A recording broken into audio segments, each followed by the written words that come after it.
Olá, seja muito bem-vindo a mais um vídeo onde nós continuaremos os nossos estudos sobre a Bíblia Sagrada.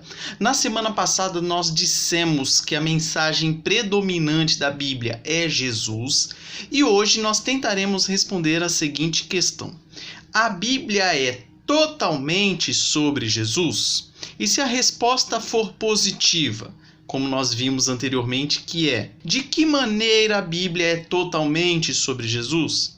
O que significa dizer que nossa interpretação da Bíblia deve ser centrada em Cristo ou cristocêntrica?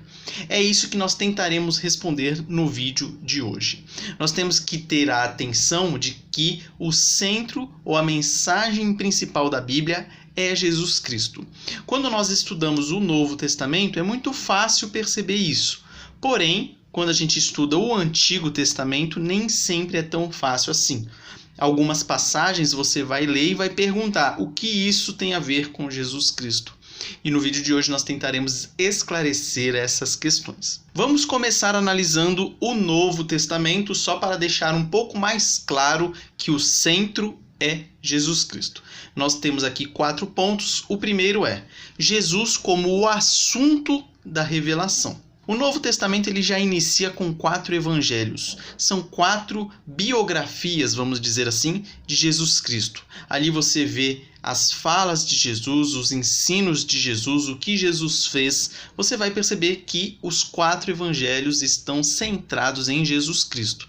Então você já inicia o Novo Testamento dessa maneira. Na sequência, você tem o livro de Atos. E o livro de Atos ele relata a igreja testemunhando sobre Jesus. A igreja começa a ser formada e a se expandir e ela testemunha sobre Jesus. A partir de então, os outros livros do Novo Testamento até Apocalipse, você vai perceber que eles estão lá testemunhando e pregando a Jesus Cristo.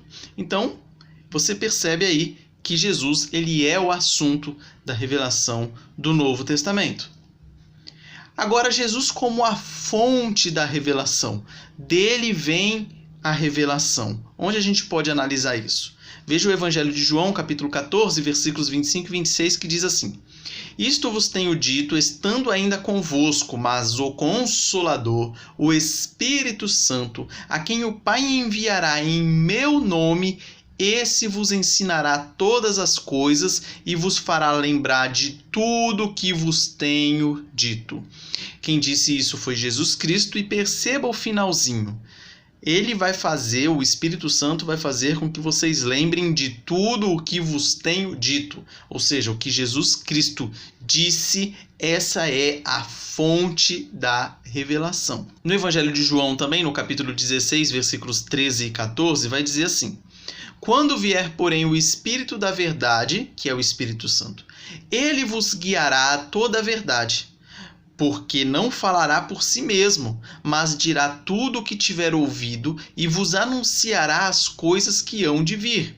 Ele me glorificará, Jesus Cristo, porque há de receber do que é meu, de Jesus, e vô-lo há de anunciar. Então perceba, o Espírito Santo vai receber de Jesus Cristo e vai anunciar. Aqui você percebe essa fonte da revelação como sendo Jesus Cristo. Terceiro ponto, Jesus como a base sustentadora da revelação. Então vamos perceber como no Novo Testamento Jesus Cristo ele é a base da revelação. E para iniciar esse tema eu faço a seguinte indagação: como entender as exortações éticas no Novo Testamento como sendo cristocêntricas? Você tem diversas exortações éticas no Novo Testamento. Por exemplo, não faça isso, ou faça isso, não faça aquilo e tudo mais. E aí, como você pode entender isso como sendo cristocêntrico? Por exemplo, lá em Efésios 4:1, o apóstolo Paulo vai dizer: rogo-vos, pois, eu, prisioneiro no Senhor, que andeis de modo digno da vocação a que fostes chamados. Aqui nós faremos um link entre essas exortações éticas e Cristo. Nós não podemos jamais desvincular uma coisa da outra. Os cristãos foram chamados, foram perdoados e agora devem viver vidas transformadas em dependência consciente de seu Salvador. Por que é importante saber isso? Se você se foca apenas no que pode e o que não pode fazer, você acaba caindo no moralismo. Nós falaremos dele um pouquinho mais para frente. Temos que ter a consciência de que a gente deve andar de modo digno, porque nós fomos chamados, perdoados e agora devemos viver vidas transformadas. E nós fomos chamados e perdoados por quem? Jesus Cristo. Por isso que nós temos que ter essa vinculação entre essas exortações éticas e a figura de Jesus Cristo. Por isso, ao ler essas exortações éticas, você vai lê-las de forma cristocêntrica. Como os efésios, devemos viver dignamente o nosso chamado. Da mesma forma como eles foram chamados para viver uma vida digna, nós, da mesma forma, devemos fazer o mesmo. Quando nós nos afastamos da fé na suficiência da morte expiatória de Jesus, o resultado será conflitos e comportamentos imorais. Por isso que nós não podemos desvincular uma coisa da outra. Nós devemos andar de forma digna, da forma que Deus quer que nós andemos, porque Jesus Cristo morreu para pagar os nossos pecados e nos tirar da escravidão do pecado. Por isso que nós não podemos desvincular uma coisa da outra. Como eu disse anteriormente a respeito do moralismo, aqui cabe uma observação importante. Cuidado para não cair no moralismo, que acontece quando não há conexão entre a obra consumada de Cristo e a capacitação subsequente de seu povo. É por meio da obra redentora de Jesus Cristo que nós, o seu povo, somos capacitados para podermos andar conforme a vontade dele. Se você tirar Jesus Cristo disso, você cai no moralismo. Não faça isso, não faça aquilo. E lógico, sem conhecer a suficiência da obra de Jesus Cristo para nos possibilitar a capacitação para atingir esse ou esses objetivos. Quarto e último ponto com relação ao Novo Testamento vai dizer: Jesus como a solução e o salvador suficiente da revelação. Quando a pessoa diz que ela tem um relacionamento com Deus, porém não demonstra convicção de pecado e nem comportamento justo, ela está se contradizendo. Ela está mentindo. Como diz em 1 João 2,4, que diz: aquele que diz, eu o conheço, e não guarda os seus mandamentos, é mentiroso, e nele não está a verdade. Quando nós somos confrontados com o padrão de Deus, nós somos sempre lembrados de nossa indignidade inerente e remetidos para a suficiência de Cristo. Temos que ter em mente o seguinte: qual é o nosso maior problema? É o pecado. E qual é a nossa única solução? Jesus Cristo. Pecado, Jesus Cristo. A lei nos mostra como somos pecadores e inúteis e como nós não conseguiremos jamais sozinhos atingir a perfeição ou o cumprimento das leis de Deus, da vontade de Deus. Por isso que nós necessitamos de Jesus Cristo, porque ele sim é a solução e é o Salvador suficiente da revelação. Esses 4 pontos que nós falamos nos mostram como Jesus Cristo é apresentado como o centro do Novo Testamento. Isso, como eu disse no início, é fácil de perceber. Agora, o Antigo Testamento ele já tem algumas complicações, porém dá para a gente chegar à mesma conclusão, de que o Antigo Testamento ele aponta para Jesus Cristo. Vamos lá falar um pouco a respeito do Antigo Testamento. O que dizer sobre textos que parecem lidar com assuntos não relacionados a Jesus e sua obra salvadora, como regulamentos de purificação, relatos de batalhas, reis abandonados e assim por diante? Como é que você lê isso sobre a ótica de que se trata ou está apontando para Jesus Cristo? E para tentar esclarecer isso, nós trazemos aqui alguns pontos também. E nesse primeiro ponto, na verdade é o 5º ponto do geral, mas o primeiro ponto aqui do Antigo Testamento, ele vai nos mostrar que Jesus ele é anunciado no Antigo Testamento muitas vezes como sendo o Messias prometido assertivamente. O que isso quer dizer? Que a profecia está sendo direcionada a Jesus Cristo e só a ele, não tem como você mudar isso. Está muito claro, vamos dizer assim. Por exemplo, no texto de Isaías 53, de 3 a 5, que vai dizer o seguinte: era desprezado e o mais rejeitado entre os homens, homem de dores e que sabe o que é padecer. E como um de quem os homens escondem o rosto, era desprezado e dele não fizemos caso. Certamente ele tomou sobre si as nossas enfermidades e as nossas dores levou sobre si. E nós o reputávamos por aflito, ferido de Deus e oprimido. Mas ele foi traspassado pelas nossas transgressões e moído pelas nossas iniquidades.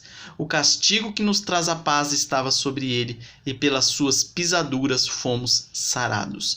Então você perceba, uma profecia escrita por volta de 700 anos antes de Cristo, que está apontando claramente para Jesus Cristo como o Messias, e que não tem como você dá um significado diferente ao que está aqui nesse texto. Então esse é o primeiro ponto. Esses textos que estão no Antigo Testamento que apontam claramente ou assertivamente para Jesus Cristo. Só que a maioria das profecias ou predições do Antigo Testamento não são desse tipo, não são assertivas. Elas são mais tipológicas. Nós falamos um pouco de tipologia no último vídeo, se eu não me engano. Agora falaremos mais um pouquinho. Mas dos vídeos mais para frente, quando falarmos de profecia, falaremos bastante a respeito de tipologia. Mas vamos lá. Jesus como o Salvador predito tipologicamente. Isso você vai encontrar muito no Antigo Testamento. Então, passagens que originalmente tinham referências distintas, porém relacionadas a Jesus Cristo. Quer ver o exemplo mais claro que eu acho que existe ali no Antigo Testamento? É a questão do sacrifício de Abraão e Isaque. Abraão caminhou para sacrificar Isaque. Resumindo a história, porque você já deve conhecê-la muito bem, na hora de Abraão sacrificar Isaque, Deus dá uma ordem para ele: não faça mal ao menino. E aí ele olha e vê que tem um cordeiro ali parado para entrar no lugar de Isaque e ser morto no lugar de Isaque. Aquele cordeiro ali, ele tipologicamente ele aponta para Jesus Cristo. É o cordeiro que foi morto em lugar de Isaque. Então, tipologia é isso. É algo que, à primeira vista, tinha ali a sua aplicação, porém ela está apontando para algo que ainda vai acontecer, algo que virá. Quer ver outro exemplo de tipologia? Os 40 anos que o povo hebreu passou no deserto. Você tem a tipologia dos 40 dias que Jesus Cristo ficou no deserto também. Então, isso são tipologias e essas são um pouquinho mais difíceis, às vezes, de nós linkarmos, né, uma coisa com a outra. Mas não é impossível. Então, quando nós estamos estudando o Antigo Testamento, nós vamos ver ali diversas situações que são tipológicas. Por exemplo, os sacrifícios que eram feitos lá no Antigo Testamento. Depois Jesus Cristo ele foi o sacrifício perfeito. Então, os primeiros sacrifícios que tinha derramamento de sangue, ele apontava para um sacrifício posterior, que foi aquele que foi feito por Jesus Cristo. Lembra quando João olhou e disse para Jesus: eis o Cordeiro de Deus que tira o pecado do mundo? No Antigo Testamento, era um cordeiro comum que, pelo seu derramamento de sangue, Deus perdoava os pecados. Então você percebe que agora veio o Cordeiro de Deus. Então isso são tipologias, é um pré-anúncio de algo que ainda virá. As leis alimentares também do Antigo Testamento são um tipo, mostra ali a pureza que é exigida do povo, a não se contaminar com determinados alimentos. Você tem Davi também como sendo um tipo, porque o Davi ele era um rei, ele era amado por Deus, ele era um homem segundo o coração de Deus e ele aponta para Jesus Cristo. Então você tem o Davi exercendo a função de rei, depois você tem Moisés exercendo a função de profeta e lembrando que Jesus Cristo ele cumpriu as 3 funções de rei, profeta e sacerdote numa pessoa só. No Antigo Testamento nós tínhamos ali essas atribuições separadas, mas também que anunciavam. Então Moisés, como sendo um profeta, já tinha dito que no futuro virá um profeta maior do que eu. Então sempre fazendo esse anúncio para o que viria e que veio que foi Jesus Cristo. Sétimo ponto, Jesus como a solução e Salvador. Todas as exigências das Escrituras são impossíveis de serem cumpridas por seres humanos caídos como nós. Por isso que nós precisamos de Jesus Cristo, que ele é a solução e o nosso Salvador. Lá em Gálatas 3, 23 e 24 vai dizer: mas antes que viesse a fé, estávamos sob a tutela da lei e nela encerrados, para que essa fé que de futuro haveria de revelar-se, de maneira que a lei nos serviu de aio para nos conduzir a Cristo, a fim de que fôssemos justificados por fé. Percebam que a gente é justificado por fé, não por obras, não por cumprir a lei. A gente não consegue cumprir a lei. Nós precisamos da suficiência de Jesus Cristo. Eu gravei um vídeo já anterior aí falando a respeito disso, mas eu sempre gosto de repetir para que sempre fique fresquinho na nossa cabeça, que é o seguinte: a lei está ali para nos mostrar o quão pecadores nós somos. E nós não conseguimos cumprir essa lei. Aí a gente vai e pede ajuda. Senhor, Jesus, me salva. E aí Jesus vai e fala, ó, salvei. E aí você pergunta, e agora o que eu faço? Aí Jesus vai, ó, vai lá e tenta viver conforme a lei. Tente viver conforme a minha palavra, conforme os meus estatutos, conforme as minhas ordenanças. Então esse é o papel que nós temos que observar entre a lei, os mandamentos e a graça. Nunca pense que você é salvo por ser mais bonzinho do que os outros, porque você cumpre os 10 mandamentos, porque você cumpre toda a lei. Você não é salvo por isso, você é salvo e justificado somente pela fé em Jesus Cristo como sendo o seu único e suficiente Salvador. Algumas reflexões aqui para que nós encerremos. Primeiro, quando você lê a Bíblia, você espera que cada texto o faça provar mais profundamente da obra salvadora de Cristo na cruz? Você tem essa característica, vamos dizer assim, de estudar a Bíblia sempre com essa perspectiva? 2. Quais passos nós podemos dar para evitar uma leitura moralista das Escrituras? Lembre que você vai fazer uma leitura moralista das Escrituras quando você tira Jesus Cristo da jogada e você começa a analisar apenas o que você pode e o que você não pode fazer. Cuidado para não cair no moralismo.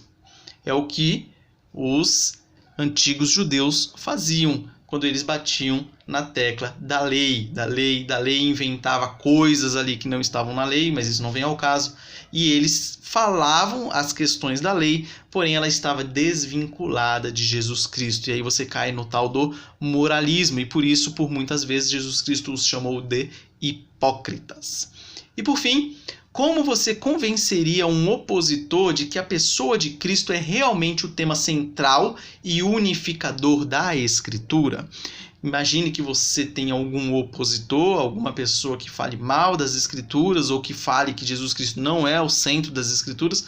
Quais argumentos você utilizaria para convencer essa pessoa? Aqui nós demos alguns aqui para você. Você pode utilizá-los para demonstrar que sim, Jesus Cristo ele é o centro das Escrituras, seja do Novo Testamento, seja do Antigo Testamento, e você tem condições de analisar isso e mostrar para outra pessoa. Com isso, nós encerramos o vídeo de hoje. Caso tenha ficado alguma dúvida, por gentileza, mande aí nos comentários, e que Deus abençoe a sua vida, te dê muita graça nessa semana que se inicia, e se for da vontade de Deus, semana que vem estaremos aqui novamente para darmos continuidade aos nossos estudos sobre a Bíblia. Um forte abraço e até a próxima.